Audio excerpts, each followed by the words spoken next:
शिक्षा हाइबदी education हाइबसी यामना मरुओइबा lump अमनी education याउदना मियोइबा अमगी पुंसी मपुंग फादे हाइने मरमदुना education गी लम असिबु हेन मपुंग फानबा राज्य सरकारना मरुओइना एजुकेशन डिपार्टमेंट ना अचौबा थौदांग कयामरुम लौरी राज्य सिदा एजुकेशन गी लमदा पाइखलिबा थौरांग सिंगी मतंगदा वारी साननबा अखोइगी स्टूडियो द हौजिक एजुकेशन एस की डायरेक्टर लाइस्रम नंदकुमार सिंह लेंगसिन दुना लेरे नंदकुमार बु अहानबा मक्तदा तरामना ओक्चरी थगचरी मणिपुर लेरिबा डिपार्टमेंट सिंगी मनुंगदा एजुकेशन डिपार्टमेंट असिसु ख्वाइदगी चाउबा डिपार्टमेंट अमनी हाइजरिबा डिपार्टमेंट असिगी मतंगदा पुंखाय अमगी मनुंगदा वारी सानबा हाइबसदी समना हाइबदा नेक्स्ट टू इम्पॉसिबल हाइबदुनी अदुबु चिरेबा मतम असिगी खुदोंग चाबा असि लौजरगा नंदकुमारदगी अहानबा ओइना खंजनिंगलिबा असि मणिपुरगी हौजिक ओरिबा एजुकेशन गी सिनारियो से करमना येंबा याबगे होय अखोइगी मणिपुर की सिनेरियो सी खनद्रिंगगी ममांग सिदा अखोइ इंडिया की पृथ्वी की फिगर खसितंग थमजरमगे अदुगा मणिपुर अमुंग लाक्से अखोइगी पृथ्वी दा लेरिबा हाइबदी छात्र सिंगसे नंबर ऑफ स्टूडेंट्स ख्वाइदगी यामना इनरोल तौबा लेबाक से इंडिया ने लाइक ख्वाइदे याम तंबा हाइगदरा होय अदु हाइबा तारे इंडिया दा हौजिक लाइक तमीबा अंगांग छात्र सिंगसे चौराकना 25.6 करोड़ गुंबा ले अदुगा अखोइगी मणिपुर की ओइनदी चौराकना क्लास 1 दगिना 12 फाउबा लाइक तमीबा अंगांग सिंगी मसिंगसे मसी 6.3 लाख मुक लेरी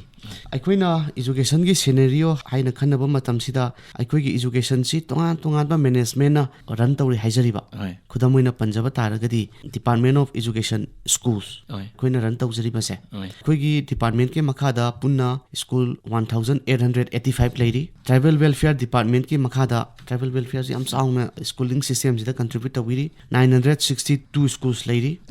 सोशल वेलफेयर की मखादना स्कूल तरुक अमुक लेरी पुन्ना स्टेट गवर्नमेंट के मखादा लेरीबा स्कूल सी 2852 ने गवर्नमेंट ना रन तौबा नतबा अतोप स्कूल मैनेजमेंट ग्रुप अतैसु लेरी खुदमोइना पंजाबदा गवर्नमेंट एडेड स्कूल पुन्ना 583 लेरी प्राइवेट अनएडेड हाइबदी प्राइवेट स्कूल्स मयामना खंगनबिबसे मसी 1010 स्कूल्स मणिपुर लई अदुगा केंद्र विद्यालय मापन लेरी जवाहर नवोदय विद्यालय तरामथोई लई सैनिक स्कूल अमा लेरी मद्रासा स्कूल 17 अमा लेरी पुन्ना मणिपुर लेरीबा क्लास 1 दिन 12 फाउ रन तौरिबा बाय ऑल मैनेजमेंट्स मसी स्कूल मसिंग पुन्ना 4617 हाइदिबा स्कूल सिदा enrol तौरिबा total students मसिंग Cina 6.3 lakh हाइजबसे मसिने अदुगा W.Rajesh ngasai haibiba educational scenario haibado aikoina karigumba miyoiba mana aikoina isa nungaitre haira kanda clinic te chatlaga blood test tawthoaga blood report hemoglobin count atudagi acha report to mayam numerical figure da onthora kanda adugi matungina anabsi karino haibasi diagnosis tawraga guli thadawrini likewise education sector sidasu aikoina indicators mayam si study tawraga aikogi numerical figures ta loina puthokpa yai aduna educational health of a state of a district aikoina loina numerical figures ta puthokpa yai ai khara samna hajarabada example amakhtang pijage gross enrollment ratio haibasi educational indicators ngangtani gross enrollment ratio haibasi aikogi secondary ge example am pijage aikogi secondary hai taragati class 9 10 da tamiba angang sini class 9 10 da enroll tawgadaba appropriate age 14 and 15 adoi taragadi manipur da lairiba angang chahi 14 and 15 ge total population jigi percentage kaya class 9 and 10 da tammi haibase machine gross enrollment ratio hairibase aduna gross enrollment ratio si yamna handharak pa taragadi angang singje lairik tamdaba angang mayam ama leire adoi taragadi hairiba district wise amu block wise amu analysis taraga sigi block sida sigi district sida anu school hen hang badarka lei adoi taragadi khoi emphasis sigi areas de piga dabani haidana tonga na decision making da help tawna na indicator amani gross enrollment ratio ji 100 hen bayai ado 100 hen gi taragadi underage oiba overage oiba angang mayam ama muk leire asigi indicator si yamna favorable oiba indicator nate atopa state singa yengnaruraga akhoi gi gross enrollment ratio se nupa ga nipi ga compare tawba matamda nupi na loi hele primary level da nipi na heli upper primary level haibdi class 6 tane 8 फाउ दसु akhoi gi nupa masa dagi nupi masa na gross enrollment ratio gi figure si dum hele aduga kanene akhoi na secondary haibdi class 9 10 da yenguragadi class 9 10 dasu nupa masa dagi nupi masa na hele adubu higher secondary da la agadi nupi masa dagi nupa masa na kitang amu helaga lai Masidagi akoina khangma ngame madudi metric loiraba matungda nupi macha khara amadi 11 12 kadana drop out tawraga lehore nupa macha singdi adum 11 12 ta admit tawgi masingji hele haibasini adai tawdana ngasagi educational indicators mayam lai net enrollment ratio promotion rate ji nupi macha na yam hele transition rate hairiba mayam si explain tawragadi matam leitabani na aina haijabadi aikogi any educational health of our state ngasagi numerical figures ta loina leijai haijabasini aduga hojik akogi nupi masagi matang da su khara panbigre aduga ngasi haibadi March ni panasi akoina malem sinba thongbada International Women's Day haina ju pangthokli ada aina laksaningni ba wafamna akogi Manipur da nupi macha singi mahi masingi phibamje karam tawgi habdi kamaina yengba yabage hojikpudi haidi haibigre enrollment hele haibje ado overall haipitang haibi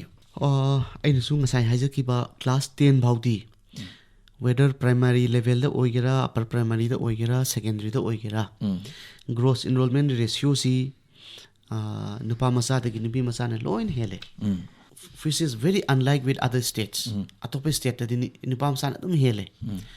aduga class 11 da gi di 11 12 ki have the higher secondary level da di nupa macha na hele ai figures exact hai jage class higher secondary ki Manipur gi oiba nupa macha ki gross enrollment rate si 61.69 ne aduga nupi macha gi na 60.67 aduga harisan higher secondary gi ni ko secondary gi level haibadi class 9 10 baugi secondary gi rate aikogi nupa macha dagi nupi macha na hele haijariba masidana aikogi nupi macha gi rate sina 76.97 nupa macha na 74.39 means class 10 gi hek matungda drop out nupi macha khara lehore haibasini aduga angang achanupi macha si India gi oina India gi leiriba total school 1 to 12 sida girls enrollment haijaba tare masi pumna 12.29 crore ne Manipur da lagana Manipur da leiba all management ki ngasai haijaki school makhal mayam duda enroll tawriba girls students haijaba tare nupi macha gi enrollment si 3.1 lakhs ne adun takpadi dum nupi masagi kano se mahi masing tambagi thakse wangli haina lobu yare ba Manipur de enrollment ki oina di wangi haina lobu yai aduga hoji akogi kendra da paliba NDA sarkar asina education gi lamda awon ba mayon purakna ba akogi National Education Policy 2020 se hawdokre haijariba hoi asigi matang da su akogi Manipur ga mari lena ba related oiba wafung kar phongdope hoi hauzik aikogi National Education Policy 2020 lakpadagi di education gi maikai sida achogba hongba ma lakadore yam samna haijaba taragadi aikogi pre primary schools class 1 gi makha da leiriba school sing si hana formalize tawramdri hauzik formalize tawragani aduga Vidya Pravesh saidana concept ama lei Vidya Pravesh haibasi karino haibada class 1 he angang admission tawrukpa hawbadagi angang school ka ba yana na class 1 changakpa numitudagi na 3 months pause masi bridge course ama tawbigadaba angang sida bridge course haibadi class 1 da yana na life ki oina class changakpa angang khara yaurukani pre primary gi tongan ba school singda tamuraga lakpa angang yaurukani tongan ba angang mayam ama leibanina bridge course sida angang singsi same playing field pusilakadoribani hairiba 3 months bridge course si koi nakal amuramda school readiness program haina su khangne masida tawgadoribasi activity based learning ne haidi activity moina sana halaga tamna learn tawnanaba pusilakpa handaki sahi academic session sidagidi hairiba Vidya Pravesh si school Manipur da leiriba school khudingmakta implement tawgadabani haibagi instruction pijagre Vidya Pravesh si kamaina tawgani haibasi Manipur da leiriba government ki primary teachers punna 10,609 koi training pijagre aduna Vidya Pravesh si aikoina handaki session sidagi compulsory implement tawba haujaragani aduga nakal amaromda Nipun Bharat Mission haibasi National Education Policy 2020 gi yamna achouba yamna maru oiba component amani hairiba mission asisu aikogi state na adopt tawba haukhre masina hairibadi so 2026-27 ꯐꯥꯎꯗ class 3ꯗ ꯇꯝꯃꯤꯕ ꯑꯉꯥꯡꯁꯤꯡꯁꯤ ꯉꯁꯥꯏꯒꯤ literacy and ꯅꯨꯃꯦꯔꯦꯁꯤ ꯍꯥꯏꯗꯤ ꯏꯕ ꯄꯥꯕ ꯃꯌꯦꯛ ꯆꯠꯍꯟꯕꯁꯦ ꯃꯥꯏ ꯀ꯭ꯂꯥꯁꯇꯨꯒꯤ ꯃꯇꯨꯡ ꯏꯟꯅ ꯁꯨꯡꯁꯣꯏ ꯁꯣꯏꯗꯅ ꯆꯠꯍꯟꯒꯗꯕꯅꯤ ꯍꯥꯏꯕ ꯃꯁꯤꯗ ꯊ꯭ꯔꯁ ꯄꯤꯔꯤꯕꯒꯤ ꯃꯔꯝꯗꯤ ꯐꯥꯎꯟꯗꯦꯁꯟꯁꯦ ꯑꯉꯥꯡꯁꯦ ꯂꯤꯡꯍꯧꯗ ꯇꯥꯔꯒꯗꯤ ꯍꯌꯦꯡꯋꯥꯏ ꯒꯃꯦꯟꯅ ꯑꯦꯅꯤ ꯏꯅꯤꯁꯤꯌꯦꯇꯤꯚ ꯑꯅꯧꯕ ꯃꯌꯥꯝ ꯑꯃ ꯂꯧꯈꯠꯂꯛꯄꯁꯦ ꯐꯥꯎꯟꯗꯦꯁꯟꯁꯦ ꯌꯥꯎꯍꯧꯗ꯭ꯔꯒꯗꯤ ꯀꯩꯝꯇ ꯌꯥꯔꯣꯏꯗ꯭ꯔꯤꯕ ꯑꯗꯨꯅ ꯐꯥꯎꯟꯗꯦꯁꯟꯁꯦ ꯌꯥꯎꯍꯧꯅꯅꯕꯒꯤꯗꯃꯛꯇ ꯑꯩꯈꯣꯏꯒꯤ ꯅꯤꯄꯨꯟ ꯚꯥꯔꯠ ꯃꯤꯁꯟ ꯍꯥꯏꯕꯁꯤ ꯍꯧꯗꯣꯛꯈꯤꯕꯅꯤ ꯑꯗꯨꯗ ꯅꯠꯇꯅ ꯑꯩꯈꯣꯏꯒꯤ ꯄ꯭ꯔꯤ ꯄ꯭ꯔꯥꯏꯃꯥꯔꯤ ꯁ꯭ꯀꯨꯜꯁꯤ ꯐꯣꯔꯃꯦꯂꯥꯏꯁ ꯇꯧꯔꯛꯄꯒꯤ ꯁ꯭ꯇꯦꯞ ꯑꯃ ꯑꯣꯏꯅ ꯄ꯭ꯔꯤ ꯄ꯭ꯔꯥꯏꯃꯥꯔꯤ ꯇꯤꯆꯔꯁ 1040 ꯔꯤꯀ꯭ꯔꯨꯏꯠ ꯇꯧꯅꯅꯕꯁꯨ ꯑꯩꯈꯣꯏꯒꯤ ꯁ꯭ꯇꯦꯠ ꯀꯦꯕꯤꯅꯦꯠꯅ ꯄꯥꯁ ꯇꯧꯈ꯭ꯔꯦ ꯍꯥꯏꯔꯤꯕꯁꯤ ꯌꯨꯅꯤꯌꯟ ꯒꯃꯦꯟꯅ 2010ꯗ ꯐꯥꯏꯅꯥꯟꯁꯤꯌꯦꯜ ꯁꯄꯣꯔꯠ ꯄꯤꯕꯤꯔꯛꯄ ꯏꯅꯤꯁꯤꯌꯦꯇꯤꯚ ꯑꯃꯅꯤ ꯑꯗꯨꯒ ꯑꯃꯅ ꯑꯩꯈꯣꯏꯒꯤ ꯁ꯭ꯀꯨꯜꯗ ꯇꯝꯕꯁꯤ ꯑꯉꯥꯡꯒꯤ ꯗꯤꯕꯂꯞꯃꯦꯟꯁꯤ ꯂꯥꯏꯔꯤꯛꯇꯪ ꯅꯠꯇꯕ ꯍꯣꯂꯤꯁꯇꯤꯛ ꯗꯤꯕꯂꯞꯃꯦꯟ ꯍꯥꯏꯗꯤ ꯃꯥꯏꯀꯩ ꯈꯨꯗꯤꯡꯃꯛꯇ ꯗꯤꯕꯂꯞ ꯇꯧꯕ ꯌꯥꯕ ꯃꯥꯏ ꯃꯥꯅ ꯈꯪꯖꯕ ꯍꯩꯖꯕꯗꯨꯗ ꯆꯠꯄ ꯌꯥꯅꯅꯕꯒꯤ ꯂꯝꯕꯤꯁꯤ ꯁꯤꯟꯕꯤꯅꯅꯕꯒꯤꯗꯃꯛꯇ ꯑꯩꯈꯣꯏꯅ ꯌꯨꯅꯤꯛ ꯁꯦꯂꯤꯡ ꯄ꯭ꯔꯣꯄꯣꯖꯤꯁꯟ ꯍꯥꯏꯅ ꯁ꯭ꯀꯨꯜꯁꯤꯡꯗ ꯏꯅꯤꯁꯤꯌꯦꯇꯤꯚ ꯑꯃ ꯂꯧꯖꯈꯤ ꯈꯨꯗꯝ ꯑꯣꯏꯅ ꯁ꯭ꯀꯨꯜ ꯑꯃꯁꯤꯗ ꯑꯉꯥꯡꯁꯤꯡꯁꯤ ꯐꯛ ꯁꯥꯕ ꯇꯝꯕꯤꯕ ꯑꯗꯨꯗꯒꯤ ꯇꯤꯆꯤꯡ ꯂꯔꯅꯤꯡ ꯃꯦꯇꯔꯤꯌꯦꯜ ꯉꯁꯥꯏꯒꯤ ꯗꯤꯁꯄꯣꯖꯦꯕꯜ ꯒ꯭ꯂꯥꯁ ꯃꯌꯥꯝꯁꯦ ꯁꯤꯖꯤꯟꯅꯔꯒ ꯀꯔꯤꯒꯨꯝꯕ ꯈꯔ ꯌꯥꯝꯅ ꯏꯅꯣꯚꯦꯇꯤꯚ ꯑꯣꯏꯕ ꯑꯥꯏꯗꯤꯌꯥ ꯈꯔ ꯁꯤꯖꯤꯟꯅꯔꯒ ꯑꯉꯥꯡꯁꯤꯡꯁꯤ ꯂꯔꯟ ꯇꯧꯕꯗ ꯃꯇꯦꯡ ꯄꯥꯡꯅꯅꯕ ꯑꯅꯧꯕ ꯇꯤꯆꯤꯡ ꯂꯔꯅꯤꯡ ꯃꯦꯇꯔꯤꯌꯦꯜꯁ ꯑꯃꯨꯛ ꯁꯥꯍꯟꯕ ꯑꯗꯨꯗꯒꯤ ꯅꯨꯄꯤ ꯃꯆꯥꯁꯤꯡꯁꯤ ꯇꯦꯂꯔꯤꯡ ꯇꯧꯔꯒ ꯉꯁꯥꯏꯒꯤ ꯇꯦꯂꯔꯤꯡꯒꯤ ꯃꯔꯝꯗ ꯈꯔ ꯑꯃꯨꯛ ꯇꯥꯛꯄꯤꯕ ꯑꯗꯨꯃꯥꯏꯅ ꯇꯧꯗꯅ ꯁ꯭ꯀꯨꯜ ꯈꯔ ꯈꯟꯒꯠꯂꯒ ꯌꯨꯅꯤꯛ ꯁꯦꯂꯤꯡ ꯄ꯭ꯔꯣꯄꯣꯖꯤꯁꯟ ꯍꯥꯏꯔꯤꯕ ꯁ꯭ꯀꯨꯜꯁꯤꯗꯗꯤ ꯅꯨꯄꯤ ꯃꯆꯥꯁꯤꯡꯁꯤ ꯇꯦꯂꯔꯤꯡꯒꯤ ꯃꯔꯝꯗ ꯌꯥꯝ ꯍꯩꯕ ꯁ꯭ꯀꯨꯜꯅꯤ ꯍꯥꯏꯗꯤ ꯁ꯭ꯀꯨꯜ ꯑꯃ ꯑꯦꯛꯁ ꯁ꯭ꯀꯨꯜꯁꯤꯗꯤ ꯍꯦꯛ ꯄꯟꯕ ꯃꯇꯝꯗ ꯃꯣꯏꯗꯤ ꯐꯛ ꯁꯥꯕꯒꯤ ꯌꯥꯝꯅ ꯍꯩꯕ ꯁ꯭ꯀꯨꯜꯅꯤ ꯀꯥꯏꯅ ꯃꯣꯏ USPꯁꯦ ꯁꯤꯅꯤꯅ ꯔꯤꯀꯛꯅꯥꯏꯖ ꯇꯧꯔꯒ ꯊꯝꯕꯤꯕ ꯂꯥꯏꯛꯋꯥꯏꯁ ꯉꯁꯥꯏꯒꯤ ꯑꯩꯈꯣꯏꯒꯤ ꯇꯦꯂꯔꯤꯡ ꯇꯧꯕ ꯍꯥꯏꯇꯥꯔꯦ ꯃꯁꯤꯒꯤ ꯁ꯭ꯀꯨꯜꯁꯤꯗꯤ ꯇꯦꯂꯔꯤꯡꯒꯤ ꯌꯥꯝꯅ ꯃꯃꯤꯡ ꯆꯠꯄ ꯁ꯭ꯀꯨꯜꯅꯤ ꯒꯥꯏꯅ ꯑꯁꯨꯃꯥꯏꯅ ꯁ꯭ꯀꯨꯜꯁꯤꯡꯁꯤ USP ꯑꯃꯃꯝ ꯊꯝꯅꯅꯕꯁꯨ ꯑꯩꯈꯣꯏꯅ ꯏꯅꯤꯁꯤꯌꯦꯇꯤꯚ ꯂꯧꯈꯠꯆꯕ ꯍꯧꯔꯦ ꯍꯥꯏꯕ ꯌꯥꯗ꯭ꯔꯤ ꯁ꯭ꯀꯤꯜ ꯇ꯭ꯔꯦꯅꯤꯡꯒꯤ ꯄꯤꯕꯅꯦꯕ ꯄꯤꯛꯏꯉꯩꯗꯤ ꯍꯧꯅ ꯃꯥꯅꯤ ꯑꯩꯈꯣꯏ ꯍꯥꯟꯅꯗꯤ ꯆꯥꯎꯔꯒ ꯄꯤꯕꯅꯤ ꯍꯧꯖꯤꯛꯅ ꯄꯤꯛꯏꯉꯩꯗꯤ ꯒ꯭ꯔꯥꯁꯔꯨꯠ ꯂꯦꯚꯦꯜꯗꯒꯤ ꯁ꯭ꯀꯤꯜ ꯇ꯭ꯔꯦꯅꯤꯡꯁꯤ ꯑꯗꯨꯝ ꯇꯝꯕ ꯑꯗꯨꯝ ꯆꯠꯍꯜꯂꯛꯄꯅꯦꯕ ꯃꯥꯅꯤ ꯃꯁꯤꯗꯒꯤ ꯁꯨꯝ ꯍꯧꯔꯒ ꯅꯦꯛꯁ ꯁ꯭ꯇꯦꯞꯇ ꯂꯥꯛꯀꯗꯧꯔꯤꯕꯁꯦ ꯉꯁꯥꯏꯒꯤ ꯍꯣꯂꯤꯁꯇꯤꯛ ꯔꯤꯄꯣꯔꯠ ꯀꯥꯔꯗ ꯍꯥꯏꯁꯦ ꯂꯥꯛꯇꯧꯔꯤꯅꯦ ꯈꯨꯗꯝ ꯑꯣꯏꯅ ꯑꯩꯈꯣꯏꯅ ꯍꯧꯖꯤꯛ ꯁ꯭ꯀꯨꯜꯁꯤꯡꯗ ꯆꯠꯅꯔꯤꯕꯁꯤꯗꯤ ꯄꯔꯤꯈ꯭ꯌꯥ ꯍꯥꯏꯗꯣꯛꯑꯦ ꯍꯥꯏꯔꯒ ꯑꯉꯥꯡꯗꯨꯒꯤ ꯏꯪꯂꯤꯁꯇ ꯃꯥꯔꯛ ꯀꯌꯥ ꯐꯪꯉꯤ ꯃꯦꯠꯁꯇ ꯃꯥꯔꯛ ꯀꯌా ꯐꯪꯉꯤ ꯍꯥꯏꯕꯗꯨ ꯌꯦꯡꯕꯗꯨꯅꯤ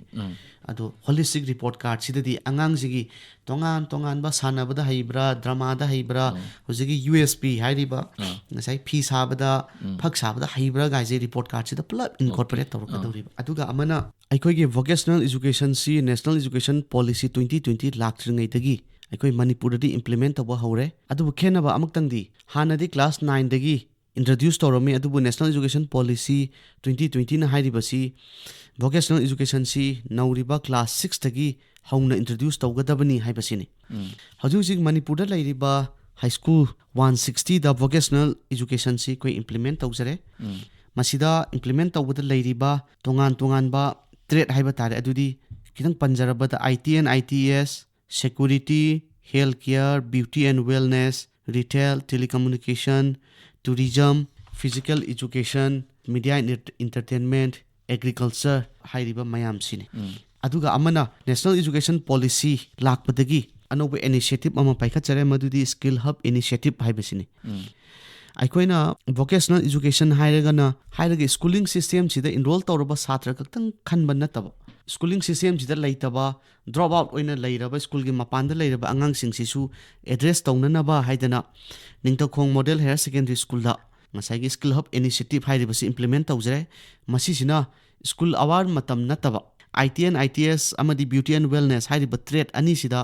ꯑꯌꯨꯛꯀꯤ ꯁꯤꯐꯇ ꯀ꯭ꯂꯥꯁ ꯑꯃ ꯑꯥꯐꯇꯔꯅꯨꯟꯒꯤ ꯁꯤꯐꯇ ꯀ꯭ꯂꯥꯁ ꯑꯃ ꯑꯗꯨꯃꯥꯏꯅ ꯇꯧꯔꯒ ꯄꯨꯟꯅ ꯑꯥꯎꯠ ꯑꯣꯐ ꯁ꯭ꯀꯨꯜꯗ ꯂꯩꯕ ꯌꯨꯠꯁ 160 ꯍꯧꯖꯤꯛ ꯚꯣꯀꯦꯁꯅꯦꯜ ꯏꯖꯨꯀꯦꯁꯟ ꯄꯤꯖꯔꯤ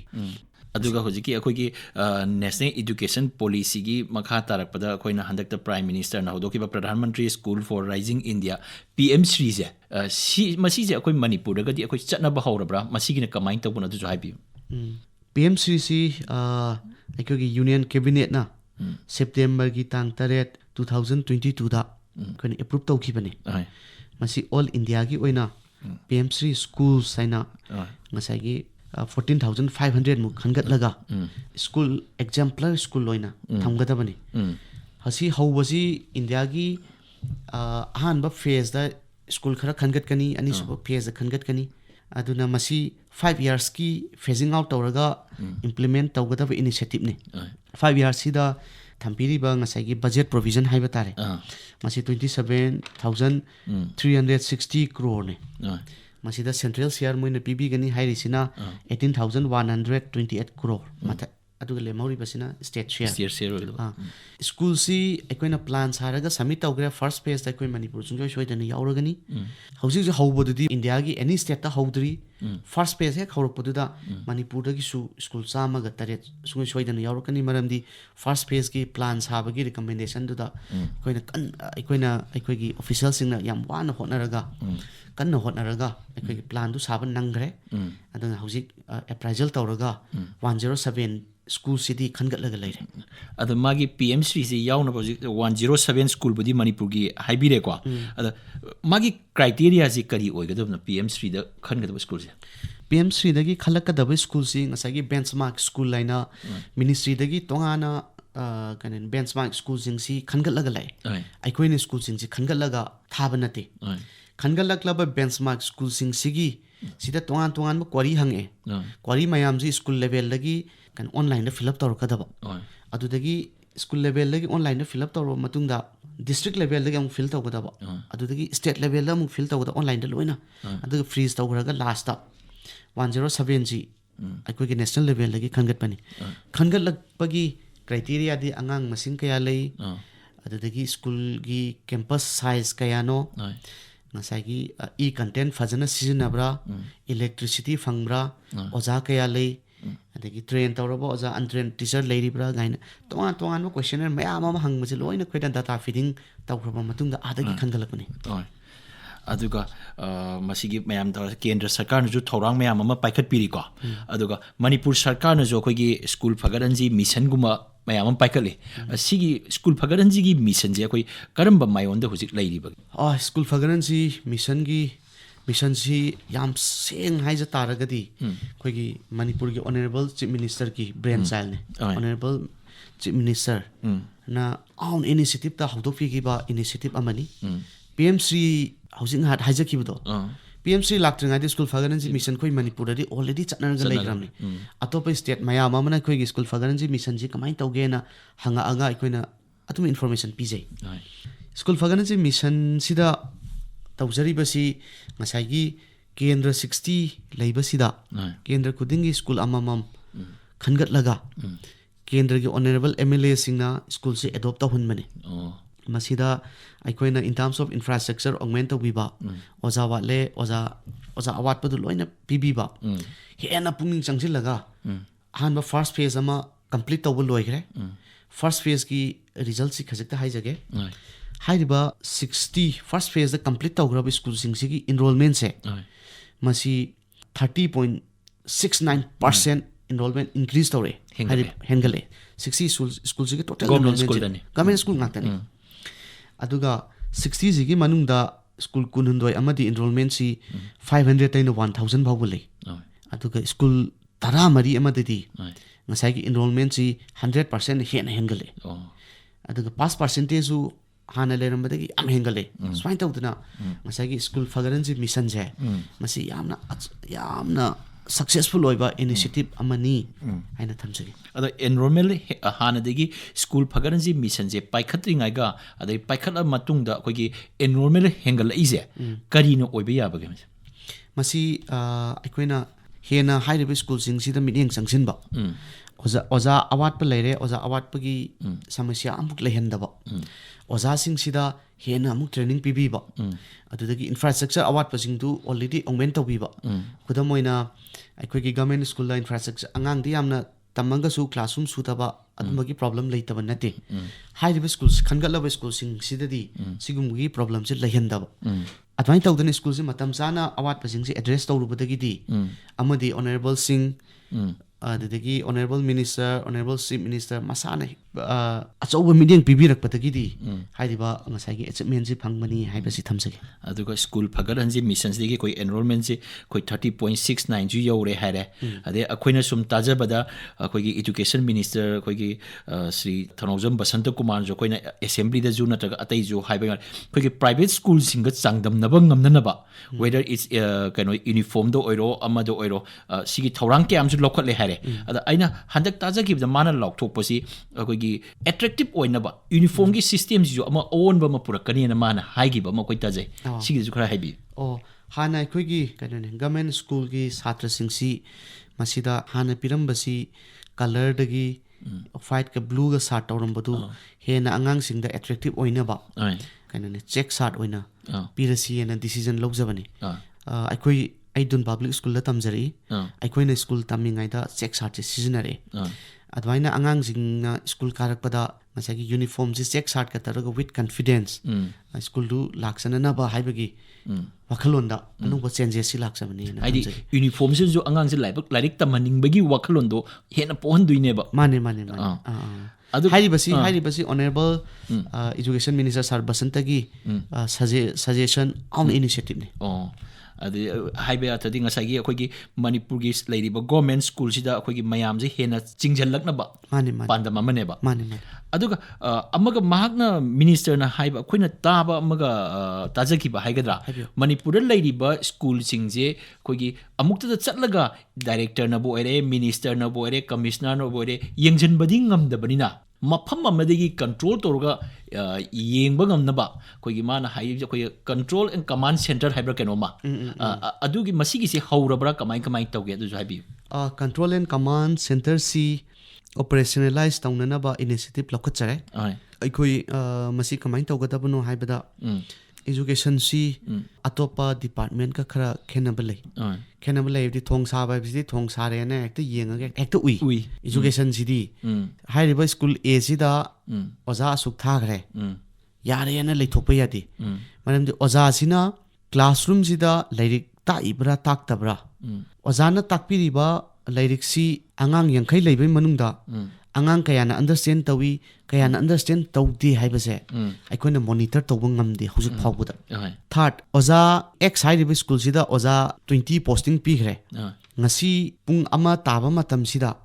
ꯍꯥꯏꯔꯤꯕ X ꯁ꯭ꯀꯨꯜꯁꯤda ꯑꯣꯖꯥ 10ꯁꯤꯒꯤ ꯃꯅꯨꯡꯗ ꯀꯌꯥ ꯁ꯭ꯀꯨꯜꯁꯤꯗ ꯍꯧꯖꯤꯛ ꯂꯩꯔꯤꯒꯦ ꯍꯥꯏꯕꯁꯤ ꯃꯣꯅꯤꯇꯔ ꯇꯧꯅꯅꯕ ꯑꯗꯨꯝꯕ ꯃꯦꯀꯥꯅꯤꯖꯝ ꯂꯩꯇ꯭ꯔꯤ ꯍꯥꯏꯔꯤꯕ ꯃꯣꯅꯤꯇꯔꯤꯡ ꯃꯦꯀꯥꯅꯤꯖꯝ ꯑꯃꯅꯤ ꯀꯟꯇ꯭ꯔꯣꯜ ꯑꯦꯟ ꯀꯃꯥꯟ ꯁꯦꯟꯇꯔꯁꯤ ꯑꯩꯈꯣꯏꯒꯤ ꯕꯕꯨꯄꯔꯥꯗ ꯂꯩꯕ RMSAꯒꯤ ꯑꯣꯐꯤꯁ ꯃꯊꯛꯇ ꯆꯥꯎꯅ ꯁ꯭ꯀ꯭ꯔꯤꯟ ꯊꯝꯃꯒ X ꯍꯥꯏꯔꯤꯕ ꯁ꯭ꯀꯨꯜꯁꯤꯗ ꯑꯣꯖꯥ ꯀꯌꯥ ꯍꯧꯖꯤꯛ ꯄ꯭ꯔꯖꯦꯟ ꯑꯣꯏꯔꯤ ꯁꯥꯇ꯭ꯔ ꯀꯌꯥ ꯍꯧꯖꯤꯛ ꯂꯥꯏꯔꯤꯛ ꯇꯥꯛꯏ ꯍꯥꯏꯕꯁꯤ ꯂꯣꯏꯅ ꯃꯣꯅꯤꯇꯔ ꯇꯧꯕ ꯌꯥꯒꯗꯧꯔꯤꯕꯅꯤ ꯑꯗꯨꯒ ꯍꯧꯖꯤꯛ ꯍꯟꯗꯛꯀꯤ ꯁꯦꯁꯟꯗꯒꯤꯗꯤ ꯒ꯭ꯔꯦꯖꯨꯋꯦꯠ ꯇꯤꯆꯔ ꯃꯈꯩꯗꯤ biometric system of attendance introduce ꯇꯧꯔꯅꯤ ꯍꯥꯏꯔꯤꯕ ꯕꯥꯏꯑꯣꯃꯦꯇ꯭ꯔꯤꯛꯁꯤ आधार एनेबल होइगनी मसीगी मतुगिना सब्स्टिट्यूट टीचर एडवर्स केस ता लेरंबा तारगसु अइखोइना फागतलगा पनिशमेंट पिबम थोकुदु पिरअगनी हाइबसिनि हाइदि हुजिक मयाम ने याम कना ngangnariजे सिंग द पोस्टिंग तारगा सब्स्टिट्यूट की केस कुंबसि याम लेयेना अखोइ नु ngangnब जुतारि नेबा अदुगा चपचाबा मदुगी प्रूफ ति लेट्रि नेबा अदु वेरेस हुजिकी कंट्रोल एंड कमांड सेंटर से लेरगदि सुगु मयाम जु चेक तोबो ngambaniena हाइबिबनेबा चुमे अदुगा मथंग अखोइ लाकपसा एजुकेशन जे हुजिक हाइबिरे क्वाइट यामना वास्ट ओइबा डिपार्टमेंट अमनेबा अदा एज ए डायरेक्टर अमा ओइना एजुकेशन डिपार्टमेंट सिदा थेक्नरु क्वाइटगी मोस्ट चैलेंजिंग जे करी ओइने हुजिकी क्वाइटगी मरु ओइबा चैलेंज हाइबा तारगदि ओजा वाटपसिनि अइखोइगी एजुकेशन चौराना सैंक्शन पोस्ट ऑफ टीचर्स हाइजबा तारे मसी 18000 मुक लै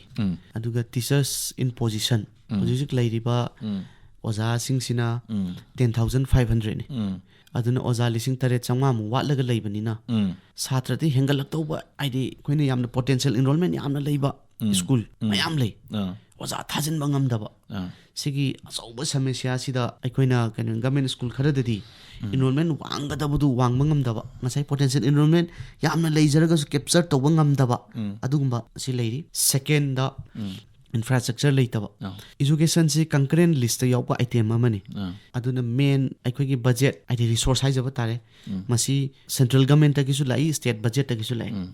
state budget ta gi lakpasidi maximum 99.5% aikhogi salary da dum chatkre haji hauzik kana infrastructure gap si da kaimta meet to ngamdi aduna infrastructure gi aikhoina hotnajari si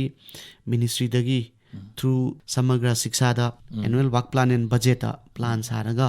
ministry submit tawjaruraga kanna bargain tawruraga khoi PAB approval sa lakpa masi sene school si ngai kan infrastructure si mit tawna hona jaba masi ne hujik leirisi aduga khoi gi kari haitare haukiba sahi kaya siga ado hojik la iba sahi sida khoi gi education gi lamje kaya yamna awon ba purak page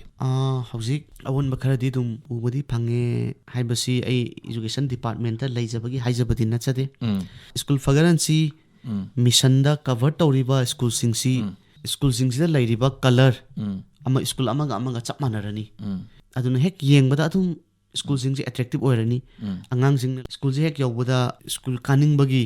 kanene motive tu lakpa haurani haina thajai aduna school sigi learning outcome dasu aikhoigi nas report asu dum hengale ina thamjai aduga loisel lakpasida khoi as a education director ama oina khoi Manipur da leiriba oza amadi mahiroi singsida kari appeal tawini haujiki matang si ai khajaktang sangna ngangsage education da concept ahum lei quality access and equity quality hai taragadi oza si yamna quality leiraba yamna merit leiraba tawbatabu oza sina tariba posting si mana chatpa ngamdaba mafam oiraba adoi taragadi ma quality am leirasu kaim kandi karadre now quality and access yamna tuna na chatpam darkar lei third equity haiba taragadi SC ST BPL ge angang sing si yengsin biba aduga equity jina nakal amorom da thamaga access ka quality ga da leiriba aikoi gi challenge si ngasai gi quality di yamna leiraba oza aduga hairiba oza ji gi leifam jida oza darkar lebe school lu always locate tawraga hekta leiram deb aduna masigi problem ji leibanina yari makai aikoina rationalization tawbada ni khangde handaki graduate teacher khanbagi posting pibada ni khangde magi address tu yengaga address collect tawraga database haga chare address tu yengaga naknana leiba darkar lebe school da loina fit tawjare tawbadabu adverse case ta masi thoktabai ngasai gi magi yumgi manak nakpa school da posting piba yadaba matang tholakpanina problem si punna understand tawminaraga aikoi duty ni khallaga posting pibasi thawa yauna chatpiu oza haiba sinfam si ai hojik mic pairaga AIR gi khuthangda wa ngangba phangjari oza leiramdragadi phangoi aduna anybody dara jesu hojik wa ngangbiri basi engon question ngangbiri basi ozana sembirakpa ngaktani likewise asobo oigera ozana sembirakpa ngaktani aduna oza ge profession jidi kanamta su replace tawba ngamde aduna oza pumnamakta aine request tawjaningbadi tungi mahiroi singsi sembibada aikoi punna saruk yaminasi thawa yauna aikoi gi duty ni khallaga seminasi aiba wafam si thamjagi aduga satra singda aina thamjaningba wafam amadi hojik development si yamna khumang sausile petroleum products matam khara leiraga loigrani after 30 years 80% of all the petroleum products will be vanished then what is the solution adudi masigi solution jidi tungda lakadariba future pillar oiriba satra singsina masigi solution puthokadabani our future lies on you you are our solution Nandakumar bo amuka hana thagachari thank you